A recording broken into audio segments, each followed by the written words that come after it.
Sok-sokan mengkritik serta menyerang Wakil Presiden Republik Indonesia Gibran Rakabuming Raka, endingnya Mbak Amin Rais malah kena skakmat.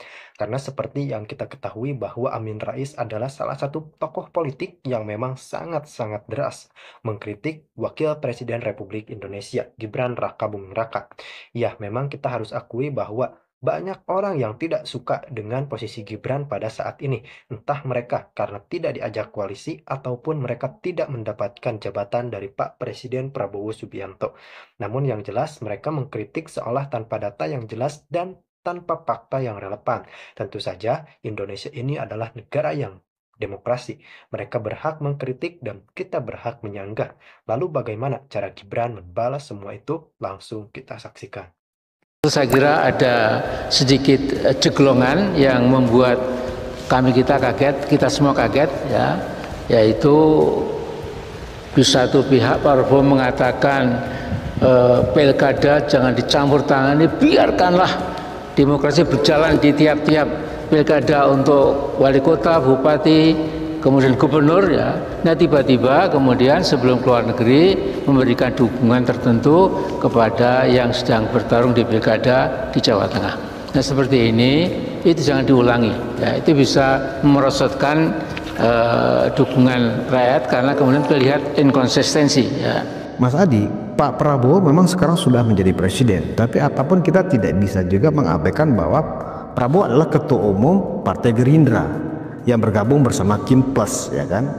Dan tidak menutup kemungkinan juga Prabowo juga masih punya kepentingan untuk periode kedua 2029-2034. Apakah seorang presiden yang berkuasa saat ini benar-benar bersikap netral, ya, atau imparsial ketika konteks pilkada saat ini yang dimana partainya adalah cukup berperan sebenarnya untuk memenangkan anggaplah 2 provinsi ini, Mas Adi?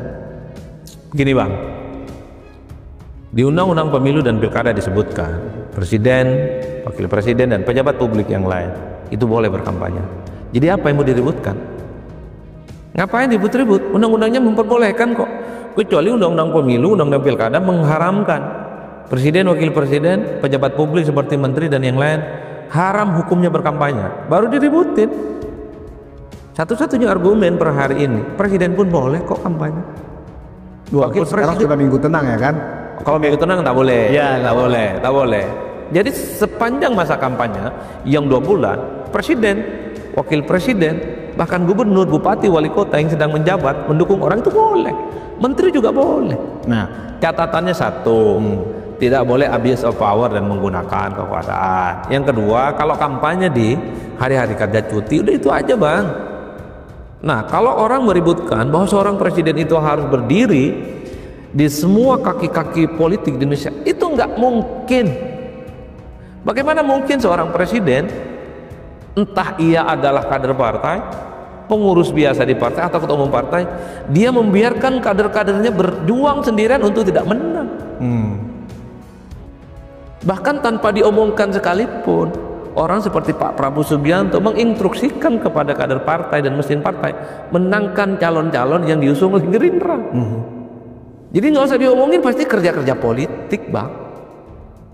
Artinya untuk Provinsi Jakarta, Jawa Tengah, Jawa Timur, dan Sumatera Utara, yang mana itu adalah didukung juga oleh Gerindra, secara langsung atau tidak langsung, tentu memang segala instrumen yang dimiliki oleh Presiden Prabowo, entah itu sifatnya tersembunyi atau terbuka, ya kan, itu pasti akan berorientasi untuk memenangkan kandidat-kandidat yang ada Gerindranya, begitu ya Mas Adi? Kalau saya ada eksepsional, mungkin yang ada Gerindranya itu akan menjadi prioritas menang. Kalau yang maju itu adalah kader Gerindra. Seperti di Banten ada Andra Soni, ya. Di Jawa Tengah ada Lutfi, di Jawa Barat ada Dedi, kemudian di Sumut itu ada Bobi. Mungkin itu harga mati Bang. Tentu dengan cara-cara yang elegan. Tapi kalau cuma ada Gerindra, tak ada calon yang diusung, rasa-rasanya ya supportnya tidak sekuat yang diberikan kepada kader-kader Gerindra yang bertanding. Khusus untuk Jakarta kan ada Mas Adi, ketika Pak Prabowo secara simbol mengajak makan siang Oh iya, Kamil, ya kan? Kalau itu tidak bisa dibantah. Artinya apa? Kan pilkada 545 kabupaten kota dan provinsi Bang, kan tidak semuanya bisa dimenangkan. Jadi wilayah-wilayah yang dianggap prioritas itu yang pastinya akan menang. Di mana ada kader Gerindra pasti akan prioritas. Tapi yang kedua, sekalipun tak ada kader-kader Gerindra yang maju sebagai gubernur dan wakil gubernur, tapi wilayahnya menjadi kunci dan prioritas, punya basis massa yang kuat, pemilihnya banyak, saya kira juga akan menjadi prioritas. Jakarta ataupun Jawa Timur, Hovifah dan Emil bukan kader Gerindra, tapi kan tentu Prabowo punya keinginan siapapun yang jadi gubernur Jawa Timur adalah orangnya Prabowo Subianto. Tentu Prabowo juga punya keinginan di Jakarta, sekalipun RK itu bukan kader Gerindra, Suswono itu kader PKS, tentu Prabowo dan Gerindra punya keinginan yang jadi gubernur adalah orangnya Prabowo Subianto. Apa tujuannya? Supaya lapangan pertarungan menuju di 5 tahun yang akan datang serba kondusif. Ya. Karena kalau gubernur-gubernurnya dikuasai di mayoritas provinsi, ya tentu persaingannya sudah akan semakin kelihatan bagaimana kemenangan yang akan diraih di 5 tahun yang akan datang. Kan begitu jalan ceritanya, Bang. Itu yang saya kira memang harus dilihat, bahwa orang seperti Pak RK dan Pak Suswono pastinya juga akan ditarget sebagai calon yang harus dimenangkan sebagai bagian dari kubu pemerintah. Kan begitu, Bang.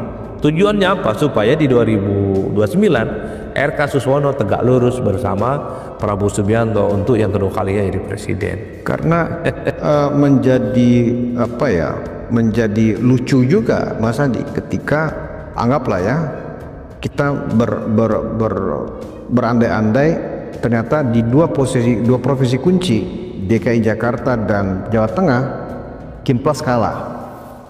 Ya kan? Kenapa ini menjadi sesuatu yang luar biasa? Karena kedua-duanya ini PDIP dan PDIP, cagupnya PDIP, cawagupnya PDIP, begitu juga Jawa Tengah. Ya. Ini kan luar biasa, Mas Adi. Artinya akan ada rasa kepercayaan diri yang sangat tinggi muncul dari seluruh kader PDIP bahwa mereka dikeroyok pun mampu ya Bang memenangkan pertarungan. Artinya amunisi dan potensi untuk mereka bisa menang di 2029 kalau dua provinsi ini kalah, ya kan, menjadi terbuka. Gimana Mas Adi melihatnya?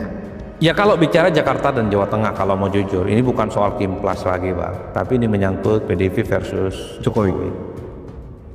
Jadi yang bahwa di dalam Jokowi ada Prabowo, gimana Mas Adi melihatnya? Ya orang tidak bisa membantah per hari ini kan Jokowi dengan Prabowo masih akur kan, tidak pecah kongsi kan. Tapi yang kelihatan agresif berkampanye Jokowi, Prabowo tidak kelihatan.